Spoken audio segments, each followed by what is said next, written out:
The 46th President Joe Biden welcoming the 47th President of the United States, Donald Trump, to the White House. Yeah, welcome home, Biden said to Trump on the steps of the People's House. Good grace maybe from a man who would surely feel a good dose of gall over the hours ahead.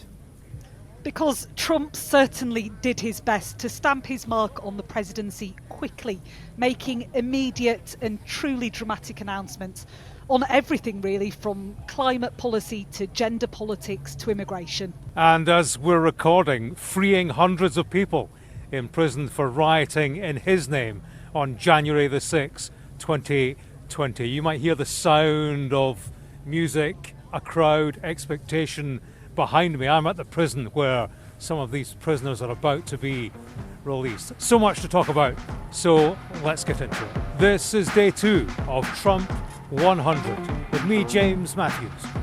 Me, Martha Kelner. And me, Mark Stone. We're recording at 10 p.m. on Monday evening here in Washington, D.C., the end of Inauguration Day. Mark, you're back in the D.C. Bureau after being at the White House and then the Capital One Arena all day. I'm outside this D.C. correctional facility, a prison to you and me. And Martha, last time we spoke, you were about to catch a flight to Chicago. That's right. Adaptability, a truly underrated skill in this job. We were heading to Chicago, my team and I, because that's where we thought that these trailed mass deportation raids that the Trump administration are planning on doing, that's where we thought that they would begin. But it was somewhere, I think, over the skies above Nebraska that we got word that actually these raids weren't going to start in Chicago after all. So we landed at O'Hare International Airport. We then hot-footed it back through security, got on a plane to San Antonio, and I'm now in the town of Eagle Pass, a border town in southern Texas. And Eagle Pass has become emblematic in recent years in this ongoing debate about the border crisis and just how to handle it. Busy day for you. Air miles, Martha. It's the only benefit. Yeah, we'll focus in a moment on the southern border and these profound changes that Donald Trump has signed as executive orders. But first, Mark, just as we prepared to record this podcast, there were surreal scenes in the Oval Office. Yes, Donald Trump arriving back at the Oval Office in the evening, the end of a, we will use these words repeatedly, I'm sure, the end of a remarkable day, but it got all the more remarkable as the day ended, and an image for the ages as we went to record this, an image that's probably too late for the morning papers. The scribble of a pen, a pile of files on the Resolute desk. Behind it, the president, the 47th president of the United States. Each one of the files was an executive order from the new president. Each of these executive orders affecting profound change. And Trump, the quintessential performer, at the heart of America's big showpiece, the big showman. These executive orders that signify an abrupt change on a large scale in American society. And he did it not over an extended period, he did it by waving a black book, capitalizing, I suppose, on the PR and cashing in on the momentum of the moment. James, we're dying to know what the mood is down there outside the prison, because, of course, one of the executive orders was to release 1,500 prisoners. We hope they get them. We hope they come out tonight, frankly. They're expecting it. Yeah, there's certainly expectation, Mark. There's a crowd, as I look around, of something like 200, no more. A line of police reinforced because there was a bit of a rush early on when they thought that prisoners were about to come out. I've been here before. Every night they hold a vigil. At 9 p.m. they connect to the prisoners on the phone and sing the national anthem. They connected tonight and spoke to them, and they're clearly buoyed by the news. Thank you, Mr. Trump, said one of the prisoners on the phone.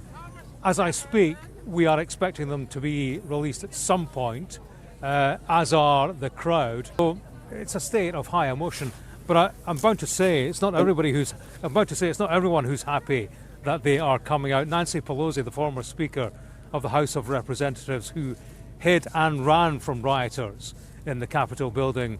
She's issued a statement and said this: the president's actions are an outrageous insult. She's saying it's shameful that Trump has decided to make one of his top priorities the abandonment, she calls it, and betrayal of police officers who put their lives on the line. An outrageous insult to our justice system and the heroes who suffered physical scars and emotional trauma. A hugely controversial move by Donald Trump. Yeah, and you know, one of those police officers was just on one of the news channels here a few moments ago, echoing that sentiment, but a guy who was injured on that day. So a divisive move without any doubt for President Trump to make, but make it he did, along with so many other profound changes that are going to come in thick and fast. The spectacle of the inauguration itself inside that rotunda, the rotunda where Trump supporters had rampaged 4 years ago.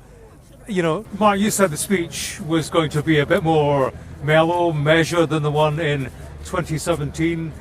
Was that a correct prediction? No. First strike for me in this podcast series. I think I was wrong there. It was definitely not more mellow, not at all. But it was a different speech from the one he gave in 2016. That was the American carnage speech. That's how he described America back then. This, for me, certainly was carnage, but a carnage speech revised, reformed, peppered this time with hope and promises of change. Change his way. His tone was precisely what his supporters wanted. Effectively, he said, America is chaos, it's broken, it's lawless, it's leaderless, it's corrupt, and I'm going to fix it because you chose me to fix it. It wasn't the conventional inauguration speech. It lacked grace, perhaps you could argue, or as Elon Musk said, it just didn't have platitudes because we don't want platitudes. And of course, as you mentioned, Joe Biden had to sit through all of it, surely wondering how did this happen? But, you know, the ceremony beyond that, step back, the speech was precisely what America voted for. It was patriotism, religion, history, tradition, all woven together. It was iconic in its optics. And it was, today, the peaceful transfer of power, the delivery of democracy. I think it goes without saying, but this was an inauguration like nothing we've ever seen before. And I think perhaps the most striking visual imagery was all of those tech bros, the broligarchy, if you like, the likes of Jeff Bezos, Mark Zuckerberg, Elon Musk, very much front and centre of this huge moment for Donald Trump. And I think it's perhaps that winning over of them over the past 8 years that makes this a very different Trump presidency, Trump 2.0. He now has the House, he has the Senate, and he has Silicon Valley as well, which could become the most pivotal change of all. Certainly plenty in that speech to upset liberal America. President Trump reiterated his solution to the cost of living crisis. We will drill, baby, drill. And Trump tore up Democrats' diversity and inclusivity policies. As of today, it will henceforth be the official policy of the United States government that there are only two genders, male and female. He promised to lift restrictions on the freedom of speech. And of course, President Trump reiterated his key election pledge to crack down on immigration. All illegal entry will immediately be halted, and we will begin the process of returning millions and millions of criminal aliens back to the places from which they came. We will reinstate my Remain in Mexico policy.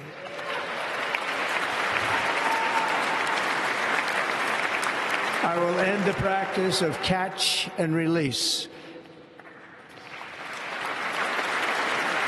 And I will send troops to the southern border to repel the disastrous invasion of our country.